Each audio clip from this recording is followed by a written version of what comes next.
Bismillahirrahmanirrahim. Assalamualaikum warahmatullahi wabarakatuh.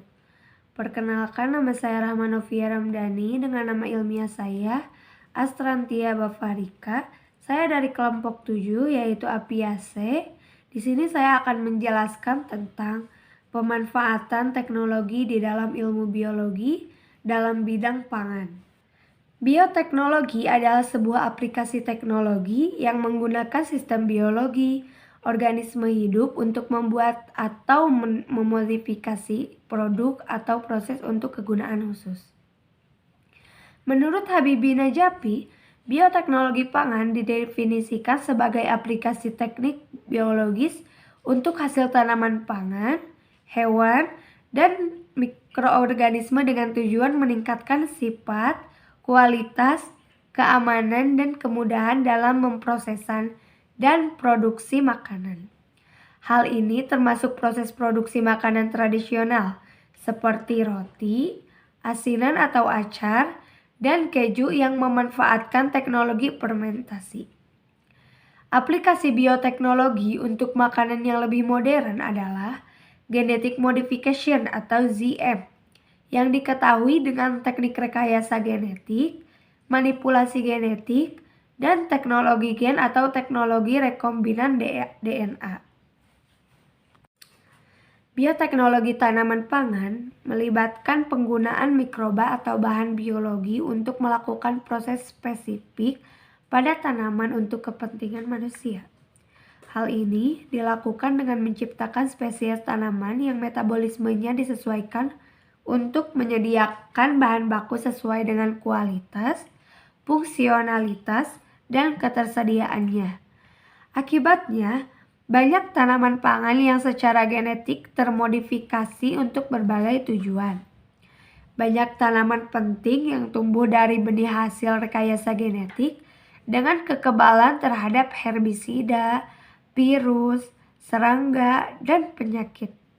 Bahan makanan dari tanaman rekayasa genetik, misalnya minyak, tepung, sirup, dan pewarna, telah digunakan di berbagai industri pangan. Lebih dari setengah makanan olahan di Amerika Serikat telah mengandung bahan hasil rekayasa genetik seperti kacang kedelai, jagung, kanola, kapas, atau produk kentang. Sejarah produksi bioteknologi. Pangan dimulai dengan produksi makanan fermentasi seperti wine, roti, atau keju. Baik pemanasan makanan dan aplikasi fermentasi menghasilkan peningkatan signifikan pada keamanan dan kualitas pangan. Bioteknologi pangan tradisional. Proses fermentasi adalah proses tradisional untuk meningkatkan daya simpan hasil pertanian seperti susu, sayuran, dan daging. Banyak sekali jenis fermentasi makanan dan minuman yang dilakukan di beberapa negara berkembang, terutama di Asia Tenggara. Di Amerika Utara dan Eropa mempunyai sistem distribusi yang cepat dan terdapat sistem cooling dan freezing, sehingga membuat proses fermentasi tidak terpakai lagi. Tren ini tidak berlangsung lama, lebih banyak orang dan perusahaan makanan tertarik pada makanan alami dan tradisional. Industri makanan dan minuman terus mengalami inovasi untuk memenuhi daya tahan dan kealamiannya. Fermentasi untuk semua makanan dan minuman alami. Fermentasi membawa rasa yang unik dan bermanfaat bagi konsumen. Fermentasi adalah cara tradisional yang dapat dikembangkan menjadi proses yang lebih besar. Contohnya adalah produksi kefir. Kefir adalah minuman tradisional cair terfermentasikan menggunakan campuran bakteri asam laktat, yeast, dan jamur untuk fermentasi susu. Fermentasi susu menghasilkan produk seperti yogurt dan sedikit produk alkohol yang dikonsumsi oleh jutaan orang, terutama di Eropa Timur. Proses fermentasi dilakukan di rumah atau dekat dengan kompor menggunakan kefir yang diproduksi sebelumnya, atau granula kefir kecil yang dibeli di toko bahan makanan sebagai inokulum. Fermentasi untuk menambah kandungan dalam makanan. Lebih dari 10 tahun yang lalu, Proses fermentasi diakui dengan cara yang relatif mudah dan dapat meningkatkan tingkat vitamin pada makanan dan minuman. Contoh, pada aplikasi produk peternakan yang mengalami peningkatan secara alami, antara lain riboflavin, folat, vitamin B12, vitamin K2, dan vitamin lainnya. Beberapa proses fermentasi terbaru menunjukkan peningkatan vitamin karena menggunakan Lactobacillus plantarum. Bakteri asam laktat ini dapat ditemukan pada hasil pertanian termasuk produk hewan. Lactobacillus plantarum dapat menghasilkan folat. Fermentasi melon menggunakan bakteri asam laktat Lactobacillus plantarum dan Lactobacillus reuteri menunjukkan produksi folat yang lebih tinggi dibandingkan dengan substrat alami lain. Penambahan vitamin dideskripsikan pada beberapa jenis makanan fermentasi, antara lain kecap, kimchi, dan lain-lain. Fermentasi untuk mencegah obesitas. Pada beberapa negara, lebih dari setengah populasinya mengalami kelebihan berat badan.